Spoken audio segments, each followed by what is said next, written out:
Boa parte da população brasileira, pobre quase sempre, foi dizimada ao longo da nossa história por doenças tropicais, como a malária, mal de Chagas.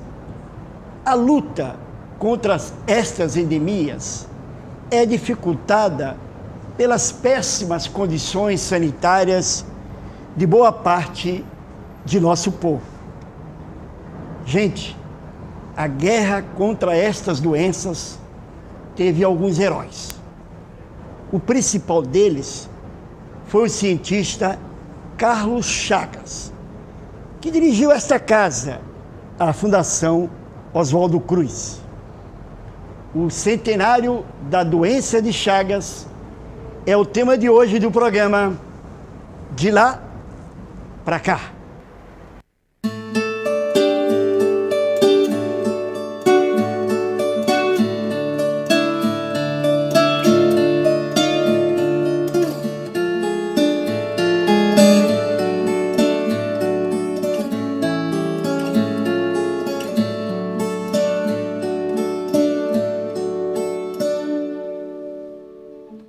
Edmilson Migovski é professor da Universidade Federal do Rio de Janeiro, é médico e infectologista. Tudo bem, Edmilson? Tudo bem, Anselmo. Prazer. Edmilson, conta pra gente quem foi Carlos Chagas. Foi um grande pesquisador, né? Acho que falar que foi é complicado. Foi não, ele é, né? Porque ele está vivo no nosso meio, né?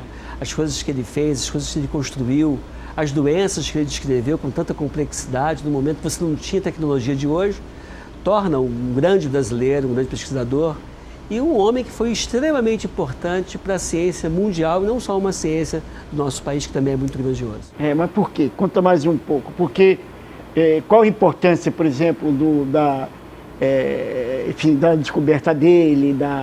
Ele foi a pessoa que descobriu todo o ciclo de uma doença, a doença de Chagas, né? O Passou até... Né? O nome leva em homenagem ao nome dele. E o tripanossoma, que é o inseto que transmite a doença, chama de Trypanosoma cruzi em homenagem ao Oswaldo Cruz, que tinha descoberto esse parasita, esse vetor, e a doença de Chagas em homenagem realmente ao descobridor de todo o ciclo da doença. Moacir Scliar, ele é escritor, mas ele também é médico e ele também é da área de saúde pública e ele também escreveu uma biografia de Oswaldo Cruz e Carlos Chagas. Mas o nosso assunto é Carlos Chagas. Ele é uma figura extraordinária? Não há dúvida. Eu digo isso como médico, como brasileiro, como escritor, se você quiser, né? Como patriota, porque realmente Carlos Chagas é um orgulho para o Brasil. E a razão é óbvia, né? É uma coisa chamada doença de Chagas, né? Uma doença que ele descobriu, que ele demonstrou como é que se transmitia, que ele identificou qual era o vetor. Ele fez quase tudo nessa doença. Ele trabalhava com Oswaldo Cruz, né? E o grupo do Oswaldo Cruz frequentemente se deslocava, né? No território nacional, às vezes iam para a Amazônia, às vezes iam para o Centro-Oeste, né? Investigando doenças, né?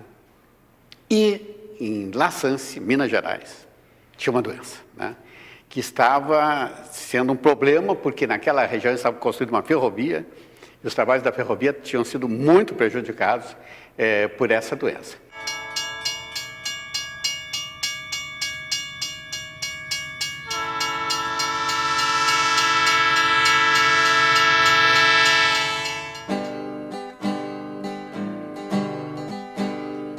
Menina, o seu sorriso é de fazer encantar.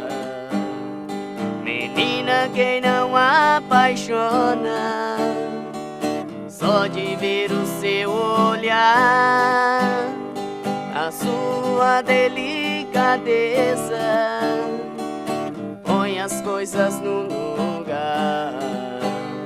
Só de aproximar de você chego até a arrepiar.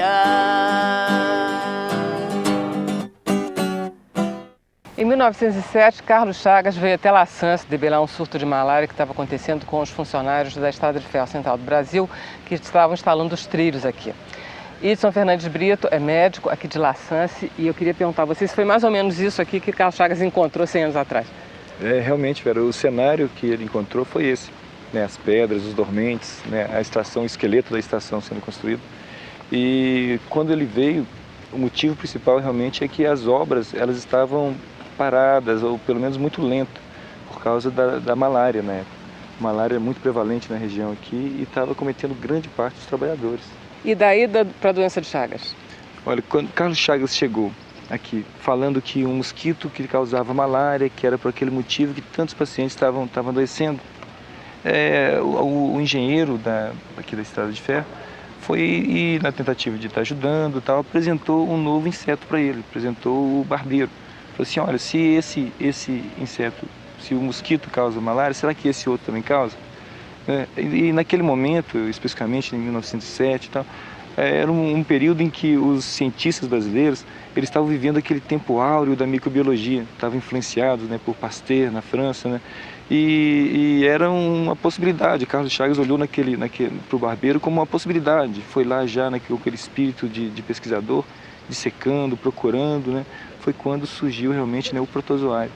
Né, ele enxergou ali um novo protozoário, não da malária que ele que veio aqui, o intuito da vinda dele para cá, mas agora um novo protozoário, né, que ele batizou, né, do Trypanosoma cruzi. O barbeiro, que é o inseto que transmite, né, tem esse nome porque as pessoas dormiam, geralmente com o rosto exposto.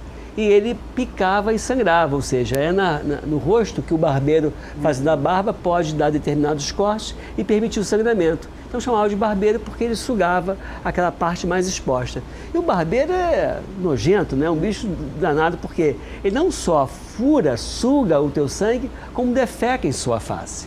Então, diferente do mosquito da dengue, que ele inocula o vírus quando ele vai furar você para sugar o sangue, o barbeiro não, ele se alimenta e defeca no seu rosto, né? E aí você, quando passa a mão, facilita a entrada desse parasita, desse protozoário, que pode desencadear doença nas pessoas vulneráveis a esse tipo de parasita. Ele sabia que esse tripanossoma, enfim, que estava dentro do intestino do barbeiro, causava uma doença? Naquele momento, não. Ele tinha descoberto apenas um novo protozoário que ele observou. Ele partiu de o normal de acontecer, você está diante de uma doença e pesquisar aquela doença para descobrir o que está causando ela. Ele não, ele estava na busca de associar ele à malária, ele procurando, viu que o que tinha lá era um protozoário diferente. E ele observou também que esse protozoário, o Trypanosoma, ele era capaz de contaminar também o macaco. Né? E quando ele observou isso foi um grande achado. Né? Aí bastava agora saber se aquele protozoário também era capaz de alojar o ser humano. Né? Foi quando, né, ele descobriu, né, no sangue, né, da Berenice esse protozoário, que foi a primeira vez que foi visto, né, o protozoário no sangue humano.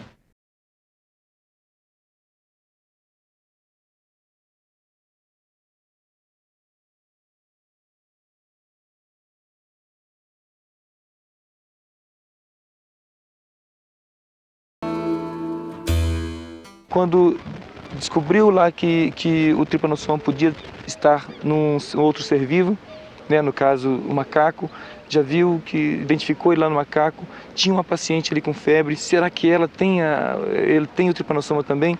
Investigou, procurou, quando de repente viu ali no sangue, foi quando houve realmente o grande achado. Aquele Trypanosoma que ele achou naquele barbeiro que infecta um macaco pode também infectar o ser humano. E causar uma doença. E causar uma doença.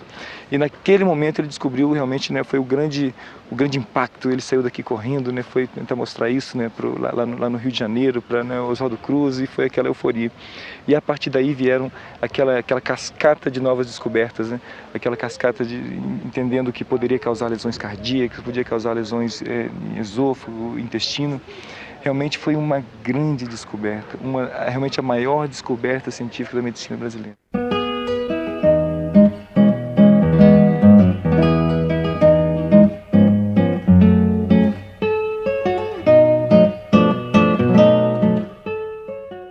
Simone Croft é historiadora, autora do livro Doença de Chagas, Doença do Brasil, editada aqui pela Fundação Oswaldo Cruz. Olha, Simone, fala um pouco do Brasil de Carlos Chagas. Que Brasil é esse que o Carlos Chagas trabalhou? Enfim, fala um pouco desse Brasil. Bom, o Carlos Chagas nasceu no interior do Brasil, né? O Carlos Chagas nasceu numa fazenda de café no interior de Minas Gerais. E ele veio para o Rio de Janeiro no finalzinho do século XIX, 1897, para estudar medicina, né? Na Faculdade de Medicina do Rio de Janeiro, na capital federal. O Carlos Chagas encontrou na capital federal um país, né, que vivia uma confiança enorme na chamada modernização republicana, né, da jovem República Brasileira. Era um momento, né, essa passagem do século, um momento de muita efervescência, tanto política quanto cultural, né? A cidade do Rio vivia um momento de grande entusiasmo em relação à perspectiva de que o Brasil viesse finalmente a integrar, como se falava na época, o concerto das nações civilizadas, né? E era uma época em que a ciência era particularmente enaltecida, né, como um instrumento fundamental desse progresso, né, dessa entrada do Brasil na chamada civilização.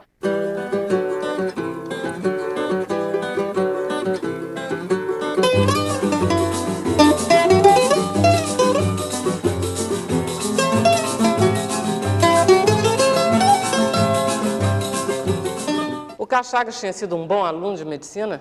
Ele foi muito bom. E é uma coisa curiosa, porque ele entrou na medicina contrariando a mãe. A mãe queria que ele fosse engenheiro, mas ele teve um professor, que aliás era um padre, e outras pessoas aconselharam ele, né, provavelmente detectando essa vocação que ele tinha, né? Para a medicina? Para a medicina. Não clínica, né? Porque o Oswaldo Cruz também não era um clínico assim notável. Ele atendia pacientes, mas nessa área eles não eram brilhantes. O que eles eram brilhantes era assim no entender como é que as doenças surgiam, como é que se disseminavam, né? O que fazer para controlar. Isso eles sabiam fazer.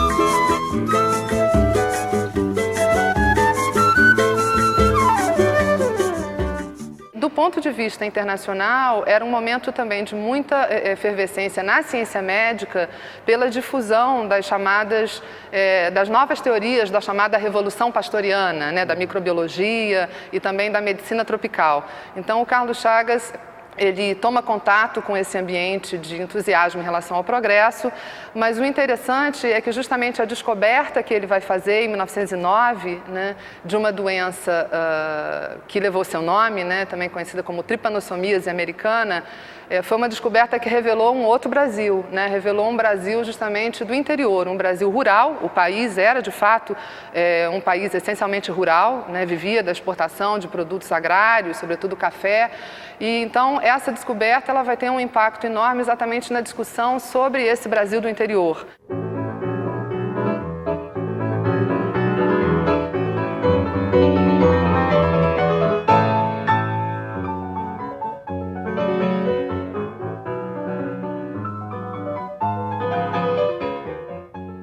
Carlos Chagas vai apresentar essa doença e tem um episódio bastante interessante em relação a isso, porque a primeira conferência, por exemplo, que ele faz na Academia Nacional de Medicina, em 1910, onde ele apresenta a sua descoberta e os primeiros conhecimentos sobre essa doença, é uma solenidade com muita pompa, né? Para você ter uma ideia, a Academia Nacional de Medicina, naquela noite, ela inaugurou a luz elétrica, né, nos recintos da academia, que ficava ali bem próximo ao coração do centro do Rio de Janeiro, recém-reformado, né, a cidade da Belle Époque, né, Avenida Central, todo esse cenário.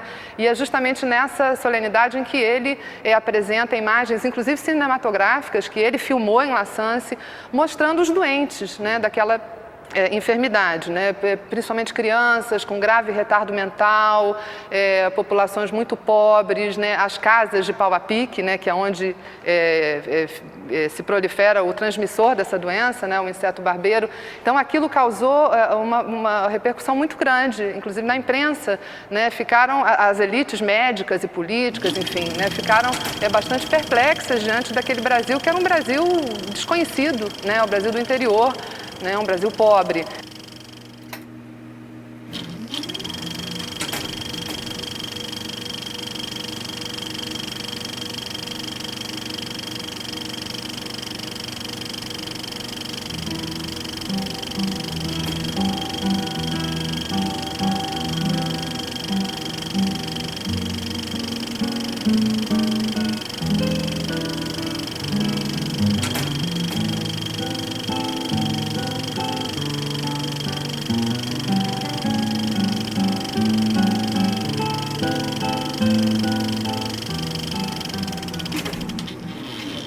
E aproveitando a comemoração, né, do centenário de falecimento de Euclides da Cunha, né, que foi autor de um dos maiores clássicos na literatura, né, e do pensamento social brasileiro, Os Sertões, que foi publicado em 1902.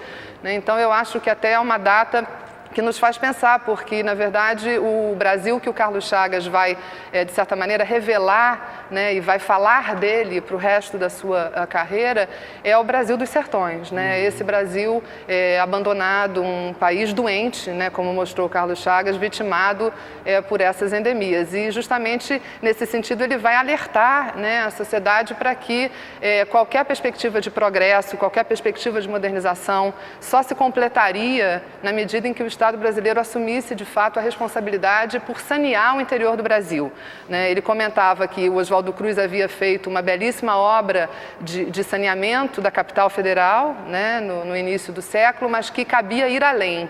Né? A escola de Oswaldo Cruz justamente estava sinalizando nessa necessidade de ir além, de se sanear o interior do Brasil.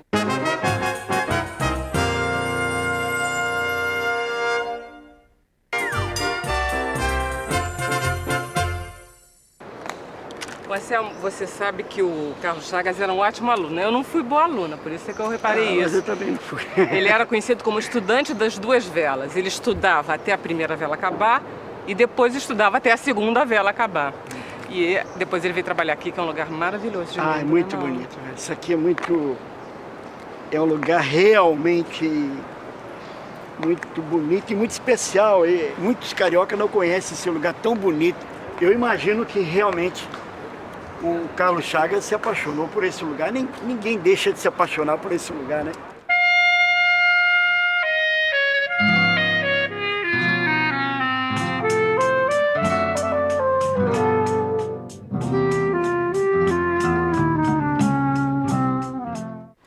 Pedro Oliveira é bioquímico aqui da UFRJ e ele faz parte do consórcio internacional que sequenciou o genoma do barbeiro, que é esse bicho aqui e que é o vetor da doença de Chagas.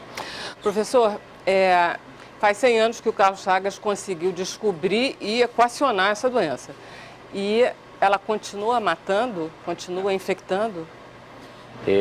Ela continua sendo um problema de saúde pública importante. Foram feitos avanços significativos no controle dessa doença nos últimos anos, principalmente de uma espécie, das várias espécies de barbeiros que transmitem a doença.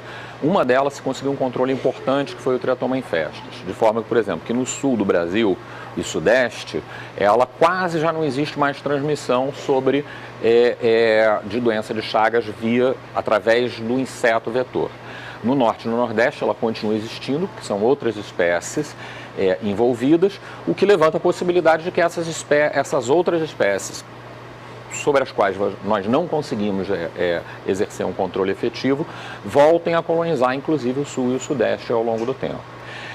Hoje morre um número de pessoas, por exemplo, no Brasil, que varia a estimativa de 10 a 30 mil pessoas por ano, todo ano, como consequência da doença.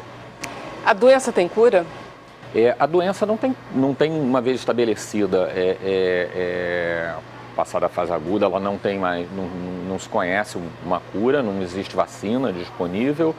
E o controle do vetor, embora ainda se consiga aos custos de um esforço grande, nas regiões urbanas e em relação a algumas espécies, uma vez que muitas espécies são silvestres, ou seja, elas existem dentro do mato e chegam perto e se dispersam para ambientes ocupados pelo homem, não se pode falar de extinção da doença, ou seja, existe um ciclo silvestre importante da doença e a gente não tem como controlar isso. Quais são os sintomas que a pessoa vai ter a partir desse momento que ela está contaminada com a doença de Chagas? A doença de Chagas ela tem uma fase aguda, uma fase que nós chamamos de indeterminada e uma fase crônica. A fase aguda é uma fase, um momento um pouco que a gente chama de inespecífico.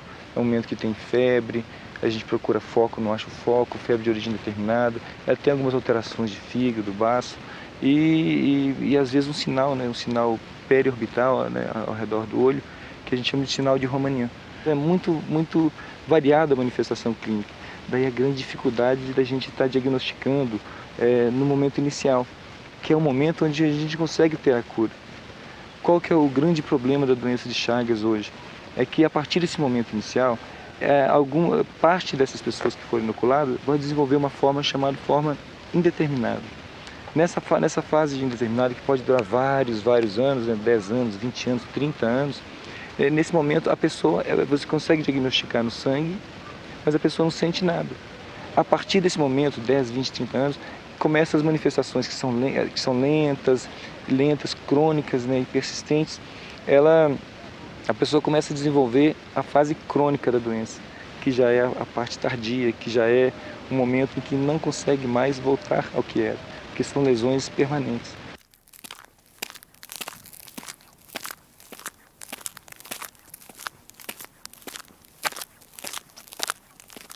Hoje a gente tem realmente um certo controle das novas infecções, mas é uma busca incessante, porque a doença de Chagas, as pessoas que mais são acometidas são aquelas pessoas com um baixo nível socioeconômico, né, com habitações precárias.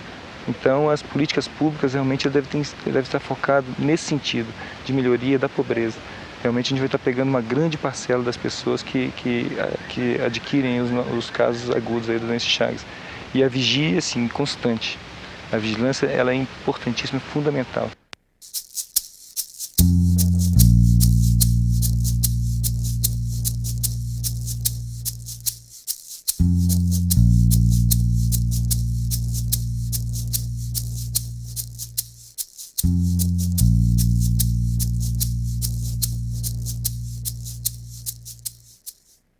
Simone, mas historicamente esse discurso, tanto o discurso do Oswaldo Cruz como o discurso do Carlos Chagas, da necessidade do Brasil olhar seu interior ou olhar as condições sanitárias precárias, esse discurso é um discurso que historicamente não provocou muito eco, tanto do ponto de vista de que os governos não focaram essas doenças tropicais, tanto que elas estão aí até hoje. Eu estou errado nesse raciocínio? Olha, Selma, na verdade, todo o trabalho do Carlos Chagas e de outros médicos, né, que se associaram a ele nesse movimento em prol do saneamento rural, eles tiveram alguns efeitos importantes na época, né? Os historiadores têm produzido alguns trabalhos mostrando isso. Por exemplo, em 1920, né, no início de 1920, é criado o Departamento Nacional de Saúde Pública, que seria como se fosse o Ministério da Saúde, né, da época. Já havia um órgão federal de saúde pública, que era a Diretoria Geral de Saúde Pública, e esse movimento vai ter um papel importante no sentido de transformar essa diretoria nesse novo órgão, que era o Departamento Nacional de Saúde Pública, exatamente com essa preocupação de que o Estado passasse de fato a combater e a prevenir essas doenças.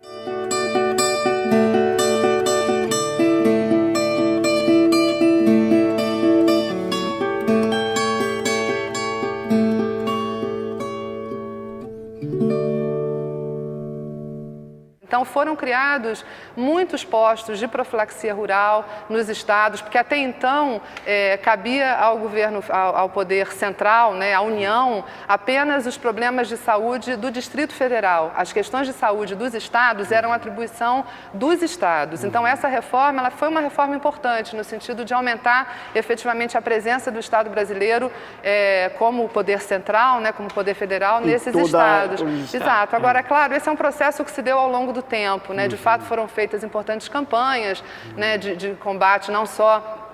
A doença de Chagas foi até um pouco posterior, mas há outras endemias rurais, como a cilostomose, a malária, mas esses são temas que até hoje desafiam, de fato, porque, como o próprio Carlos Chagas já dizia, né, essa é uma doença da pobreza.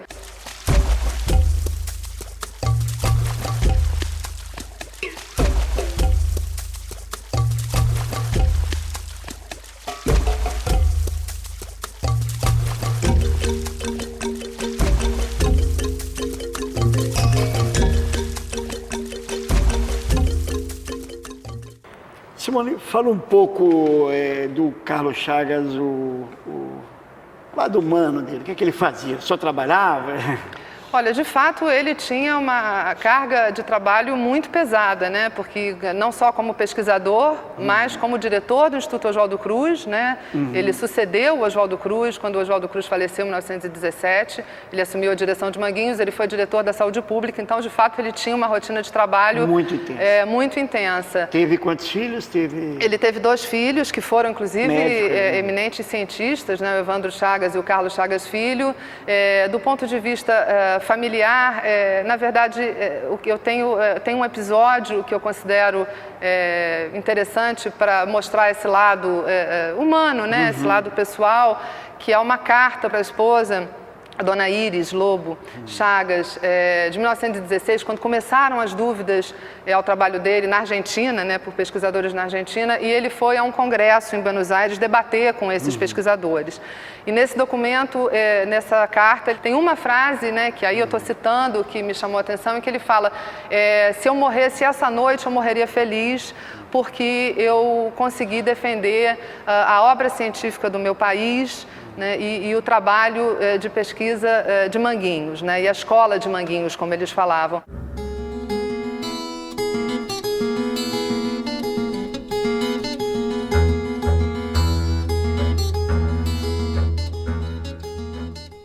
O Carlos Chagas dava consultório aqui para a população?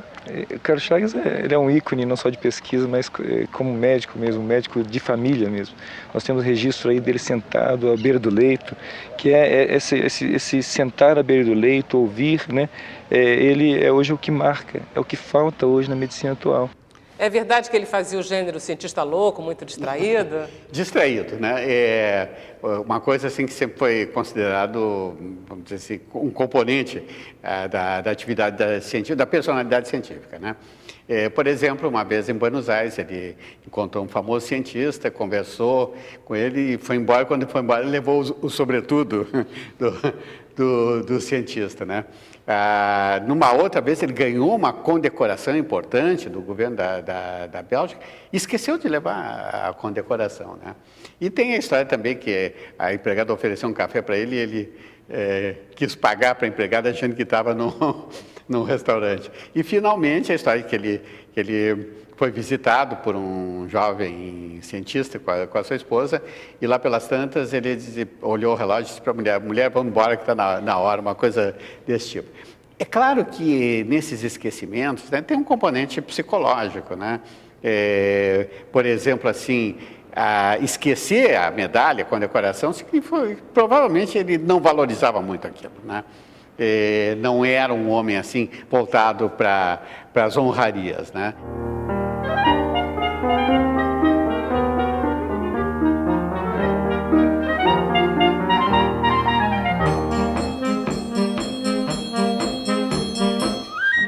Simone, esse trabalho do Carlos Chagas, ele foi realmente reconhecido internacionalmente? Ou é assim, excesso de nacionalismo da nossa parte? Não, ele foi reconhecido. Ele foi reconhecido, inclusive, muito cedo, né? Assim que o Carlos Chagas fez a descoberta, em 1909, Isso foi comunicado, inclusive, logo depois da descoberta, em algumas revistas estrangeiras. Ele publicou trabalhos sobre a doença numa revista, numa prestigiosa revista alemã, né, da área de medicina tropical, e também na revista do Instituto Pasteur de Paris. Então, esses conhecimentos circularam, né, e ele ganhou, ele conquistou importantes prêmios, né, já no início da sua carreira. Em 1912, por exemplo, ele recebeu um prêmio importante do Instituto de Doenças Tropicais de Hamburgo, né, o chamado Prêmio Schaldin, que era concedido ao melhor trabalho em protozoologia, né, de 4 em 4 anos. O Chagas, né, ele foi reconhecido, né, internacional. Ele teve problemas aqui no Brasil, problemas ligados à questão da administração pública, na qual ele estava ligado, mas ele era praticamente uma unanimidade. Ele foi indicado para o Prêmio Nobel de Medicina, ele só não ganhou, né, por essas coisas, né, que existem nas premiações, mas ele recebeu numerosos prêmios e ele se tornou doutor honoris causa de universidades americanas. Enfim, ele foi realmente assim uma glória para o Brasil. Nós também temos o registro do ICES dando as congratulations, né, para o Carlos Chagas. Isso é uma grande honra nossa.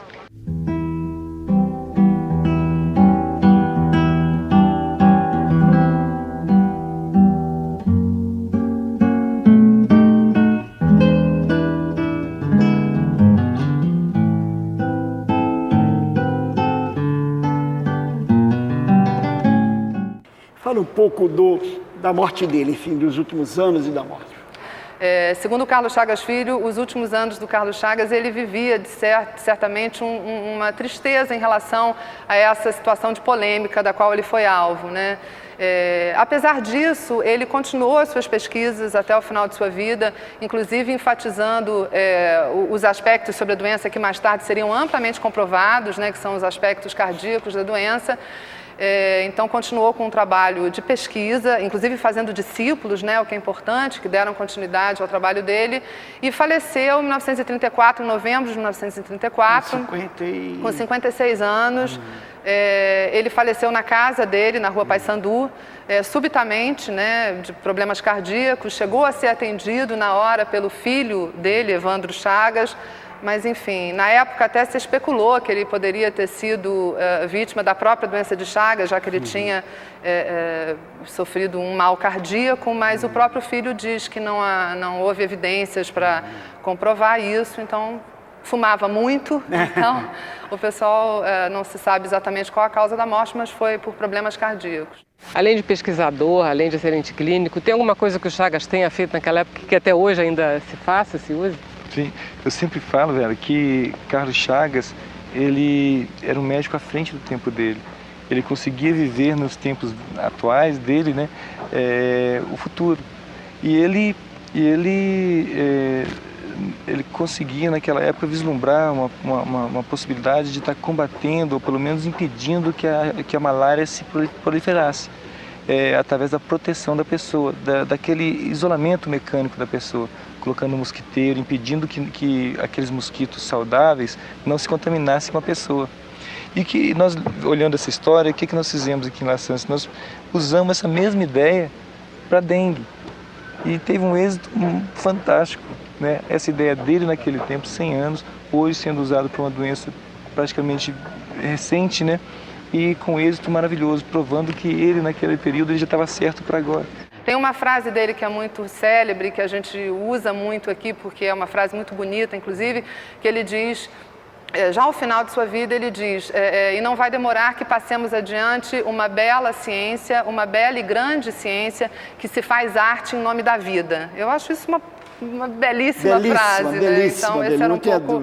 Era um apaixonado, realmente, era um apaixonado.